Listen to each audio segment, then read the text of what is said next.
কোরআনের এই আয়াতে কারিমা নিয়ে গবেষণা করে ডজন খানিক বিজ্ঞানী সায়েন্টিস্টরা কালেমা পড়তে বাধ্য হয়েছে যে আল্লাহর কোরআনের ভিতরে একটা আয়াতের ভিতরে সামান্য শিকে আদ্যি পরিমাণ কোনরূপ সন্দেহ নাই। সন্দেহ সংশয় অবকাশ থেকে যিনি কোরআনকে মুক্ত রেখেছেন তিনি হচ্ছেন আল্লাহ সুবহানাহু ওয়া তাআলা।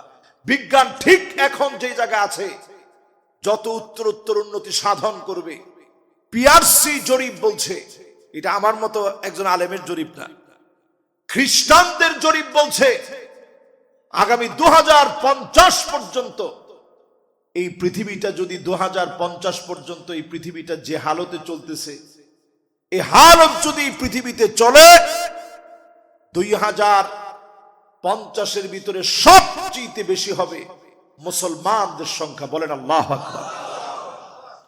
এটা শুধু কোরআনের কারণে। এই কোরআন আসছে আমাদের সম্মানকে বৃদ্ধি করার লক্ষ্যে। রজব মাস চলছে, এই রজবে যদি আমরা সিদ্ধান্ত নিতে পারি যে আমি কোরআনুল কারীম শিখব, কোরআন আমাকে এতটাই দামি বানায় দিবে, রমাদান আসার আগেই আল্লাহ রাব্বুল ইজ্জাতুল জালাল কোরআন শেখাকে সহজ করে দিবে। পড়েন সুবহানাল্লাহ। এই কোরআনুল কারীম আমরা পড়ার আগে এই যে একটা অক্ষর আমরা পড়ার চেষ্টা করব, আলিফ, বা, তা, সা, একটা একটা হরফ যখন আমরা পড়ার জন্য অভ্যস্ত হব, এক একটা হরফে আল্লাহ রাব্বুল ইজ্জাতুল জালাল আমার জন্য আপনার জন্য 10-10টা নেকি রাখবেন। রমাদানকে কেন্দ্র করে এটা এত বেশি বাড়বে, 700 গুণ পর্যন্ত আল্লাহ তাআলা সওয়াবটা বৃদ্ধি করে দিবেন। সুবহানাল্লাহ। এই জন্য রমজান আসার আগে আমরা প্রত্যেকে নিয়ত করি যে আমরা কোরআনকে শিখব, কোরআনকে ধারণ করব। সাহাবাই কেরামের আমল ছিল, ওনারা কোরআন শেখা শুরু করেছেন যখন ইসলাম গ্রহণ করছেন, তখন থেকে কোরআন শেখা শুরু। যারা আমরা একটু বয়স করে এখানে আজকে বসছি, একটু বয়স হয়ে গেছে, 60 বছর 70 বছর হয়ে গেছে, এই সময়ে যারা কোরআন শেখার নিয়ত করলাম, আপনি এটা লিখে রাখেন। সাহাবাই কেরামের অনন্য আমলকে আপনি অনুকরণ করলেন, যে আমল সাহাবাই কেরাম করেছেন রিদওয়ানুল্লাহি আলাইহিম আজমাইন, যে আমলটা সাহাবাই কেরামের আমল ছিল, ওই আমলটা আপনি অনুকরণ করলেন। 60-70 বছর বয়সে সাহাবাই কেরাম ইসলাম গ্রহণ করলে প্রথমে এসেই নবীজির কাছ থেকে কোনো না কোনো একটা সূরা শিখতেন। একটা সূরার কারণে আল্লাহ রাব্বুল আলামিন সাহাবাই কেরামদেরকে দামি বানিয়ে দিয়েছেন। 80-85 বছর বয়সে নবীজির কাছে আসছেন, আকরিনি ইয়া রাসূলুল্লাহ, ওগো আল্লাহর হাবিব, একটা সূরা হলো আপনি পড়ায়া দেন। নবীজি সঙ্গে সঙ্গে পড়ানো শুরু করতেন, আলিফ লাম রা, তেলাওয়াত শুরু হয়ে যেত। নবীজি পড়াতেন হামিম, তেলাওয়াত শুরু হয়ে যেত। নবীজি একটা একটা করে সাহাবায়ে কেরামদেরকে শিখাতেন, সাহাবায়ে কেরাম শিখতেন। কখনো কখনো নবীজি শুনতেন যে তোমরা একটু শোনাও আমাকে পড়ে। বিশেষ করে ছোট্ট সাহাবী ছিলেন আব্দুল্লাহ বিন মাসউদ রাদিয়াল্লাহু তাআলা আনহু। নবীজি এতটাই বেশি আদর করতেন আব্দুল্লাহ বিন মাসউদকে, একদিন আদর করে ডেকে বললেন, আব্দুল্লাহ বিন মাসউদ তুমি একটু পড়ো, আজকে তোমার কাছ থেকে আমি শুনবো। আব্দুল্লাহ বিন মাসউদ বললেন, ওগো নবীজি কেমন করে পড়বো? এই কোরআন আপনার উপরে অবতীর্ণ হয়েছে, আ'আকরাউ আলাইকা ওয়া আলাইকা উনজিল, এই কোরআন কেমন করে আপনার সামনে পড়বো? এই কোরআন আপনার উপরে অবতীর্ণ হয়েছে। সঙ্গে সঙ্গে নবীজি বললেন, আজ শুনতে বড় মনে চাচ্ছে, একটু পড়ে শোনাও তো দেখি। আব্দুল্লাহ বিন মাসউদ রাদিয়াল্লাহু তাআলা আনহু তেলাওয়াত শুরু করলেন। সূরা নিসা থেকে পড়া শুরু করলেন। পড়তে পড়তে তিনি যখন চলে আসলেন, ফাকাইফা ইযা জিনা মিন কুল্লি উম্মাতিন বিশাহীদ ওয়াজিনা বিকা আলা হাউলাই শাহীদা। এই জায়গা পর্যন্ত যখন আসলেন, আব্দুল্লাহ বিন মাসউদ নজর করে দেখে দুইটা চোখ দিয়ে অজর ধারায় পানি গড়ায় গড়ায় পড়ছে নবীজির। হাত্তা বাল্লাল আরদ, টপ টপ করে জমিনে নবীজির চোখের পানি গুলা গড়ায় গড়ায় পড়ছে। আব্দুল্লাহ বিন মাসউদ আবার তাকরার করলেন, রিপিট করলেন, আবার শোনালেন। নবীজির কান্না এত বেড়ে গেল, আজিজুন কাজিজিল মিরজাল, ফুটন্ত পানি ফুটালে টকবক করে যেভাবে ফোটে, নবীজির ভিতর থেকে এভাবে কান্না আসতেছে। এই কান্না কেন আসছিল? কারণ নবীজি আমার বারবার উম্মতের কথা মনে করলেন। আল্লাহর সামনে সেদিন উম্মতের ব্যাপারে সাক্ষী দেওয়া লাগবে। উম্মতের ব্যাপারে সেদিন কিভাবে সাক্ষী দিবে? নবীজি এই জন্য বারবার সেদিন কাঁদলেন। কেমন করে সেদিন উম্মতের ব্যাপারে সাক্ষী দিব? অধিকাংশ উম্মত এখন উম্মতের পথে নাই। এই উম্মতের ব্যাপারে কেমন করে সাক্ষী দিব? উম্মতের বিরুদ্ধে কেমন করে আল্লাহর সামনে বলবো? নবীজি পেরেশান হয়ে গেলেন, দুইটা চোখের পানি দিয়ে গাল ভিজিয়ে ফেললেন, মুবারক দাড়ি গুলা নবীজি ভিজায় ফেললেন, শুধুমাত্র উম্মতের মায়ার কারণে। সেই উম্মত যদি নবী প্রেমে সিক্ত হয়, কোরআনুল কারীম যদি তেলাওয়াত করে, তেলাওয়াতের কারণে যিনি উম্মতদেরকে দামি বানায় দিবেন তিনি কে? বেশি বেশি কোরআন তেলাওয়াত করা, এটা মুসলিম হিসেবে আমাদের দায়িত্ব। অন্তত প্রতিদিন একটা আয়াত হলেও, এই রজব মাস থেকে আপনি ট্রেনিং বিল্ড আপ করেন, একটা আয়াত হলেও পড়ার চেষ্টা করেন।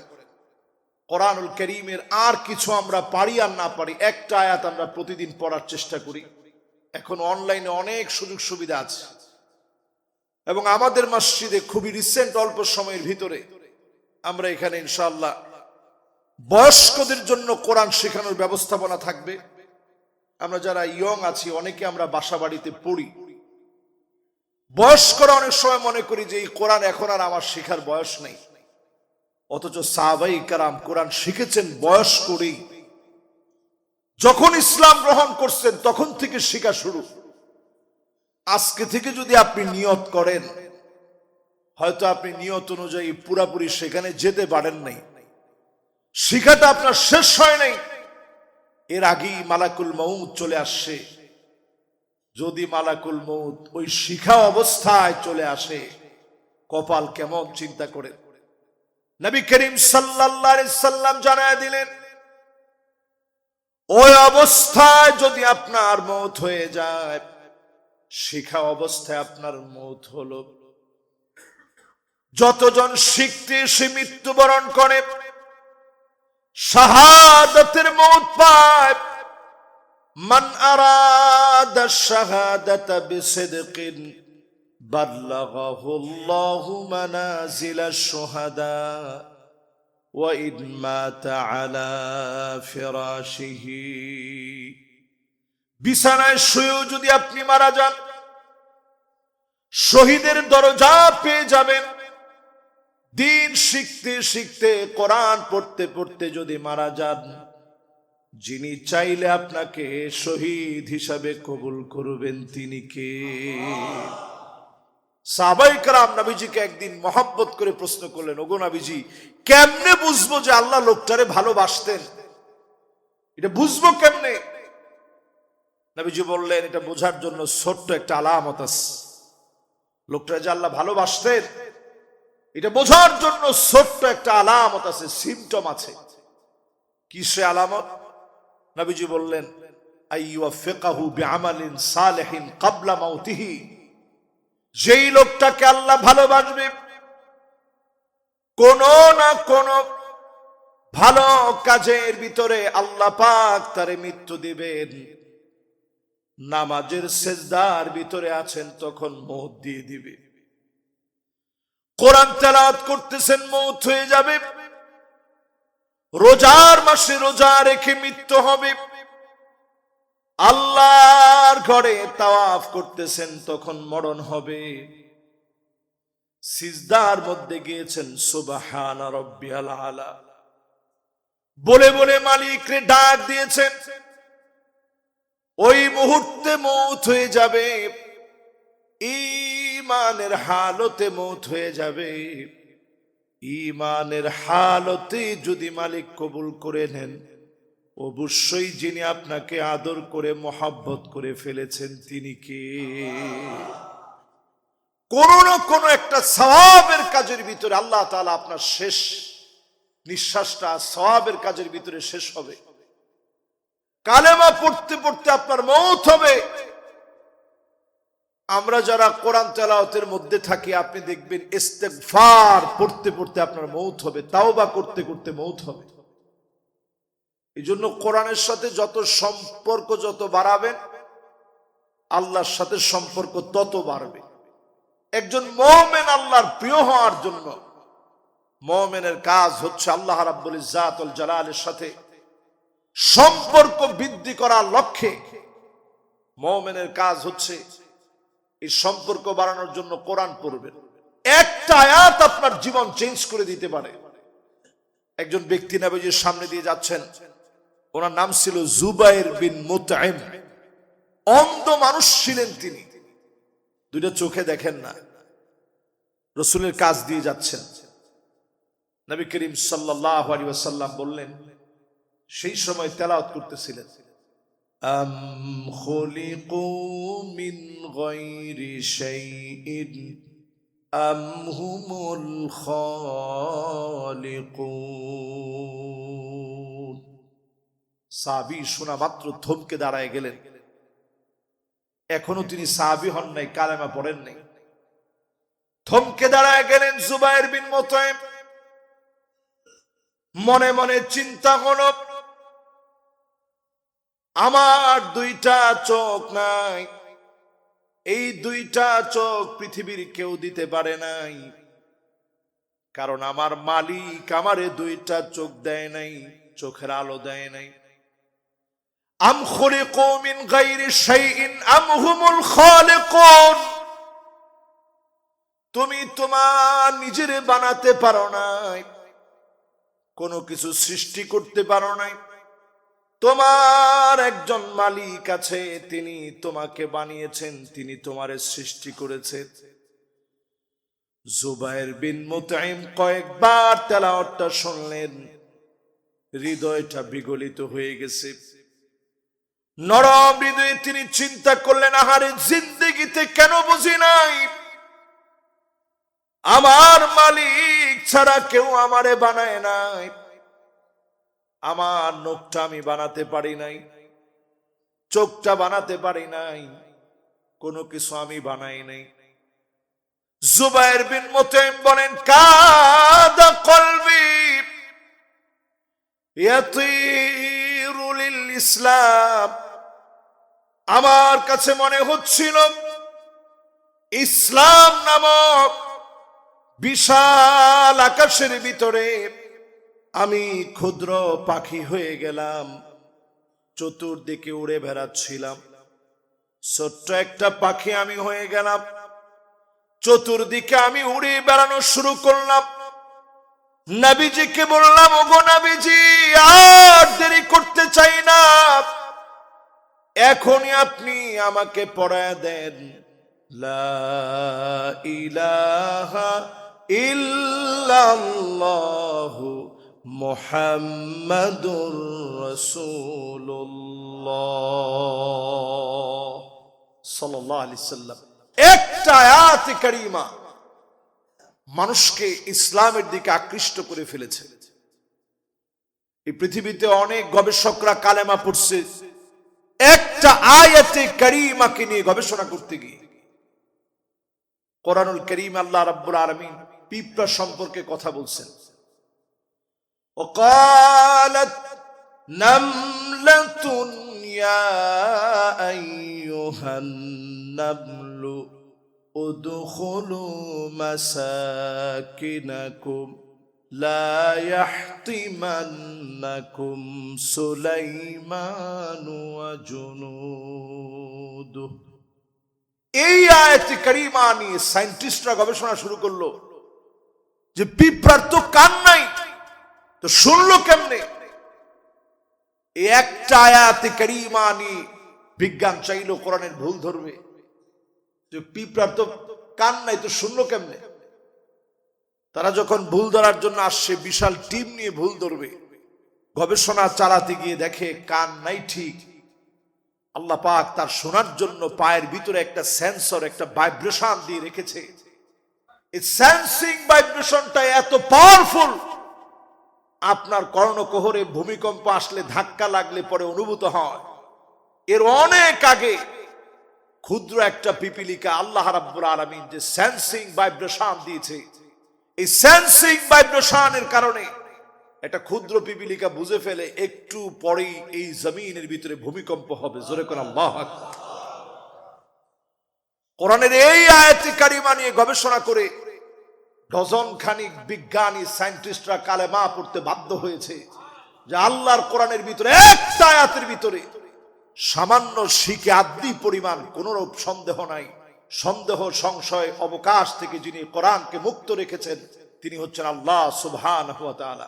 বিজ্ঞান ঠিক এখন যে জায়গা আছে, যত উত্তর উন্নতি সাধন করবে, পিআরসি জরিপ বলছে, এটা আমার মতো একজন আলেমের জরিপ না, খ্রিস্টানদের জরিপ বলছে আগামী 2050 পর্যন্ত এই পৃথিবীটা যদি 2050 পর্যন্ত এই পৃথিবীটা যে হালতে চলতেছে, এই হালত যদি পৃথিবীতে চলে, 2050-এর ভিতরে সবচেয়ে বেশি হবে মুসলমানদের সংখ্যা। বলেন আল্লাহু আকবার। এটা শুধু কোরআনের কারণে। আমরা এই পৃথিবীর শাসন করেছি 783 বছর। ইউরোপকে আমরা শাসন করেছি, ভারত শাসন করেছে আমরা 900 বছর। পুরা দুনিয়ায় অটোমান সম্রাটদের শাসন ছিল 700 বছর ধরে। এই যে পুরা দুনিয়া ব্যাপী আমাদের শাসন চলেছে, তখন আমরা সেরা ছিলাম শুধু কোরআনের কারণে। আজ আমরা নির্যাতিত নিপীড়িত হচ্ছি শুধু কোরআন ছাড়ার কারণে। যদি আবার কোরআন ধরি, অবশ্যই যিনি আমাদেরকে বিজয়ী বানায় দিবেন তিনি কে? এই কোরআন কোনদিন এই জন্য আসে নাই আপনি খালি তাকের উপরে রেখে দিবেন, আলমারির উপরে সাজায় রাখার জন্য এই কোরআন আসে নাই। মাঝে মাঝে আপনি জুমাবারে কোরআনটা নিবেন আর চুমা দিবেন। আল্লাহু আকবার। হুজুর আমার বাসায় একটা কোরআন শরীফ আছে, এই জন্যই কোরআন আসে নাই। এই কোরআন আসছে, প্রতিনিয়ত আপনি কোরআন পড়বেন, কোরআন অনুযায়ী আমল করবেন। আপনার আইন কানুন নিয়ম এ কোরআন দিয়েছে, কোরআন দিবে, এই বিশ্বাস যদি মুসলমান না করে, আমাদের মতো ইমাম সাহেবরা নামাজ পড়াবে, আপনি নামাজ পড়বেন, এতটুকুনের ভিতরে যদি কোরআনকে সীমাবদ্ধ রাখেন, মুসলমানের কপাল থেকে কোনো দিনের জন্য জুলুম নির্যাতন যাবে না।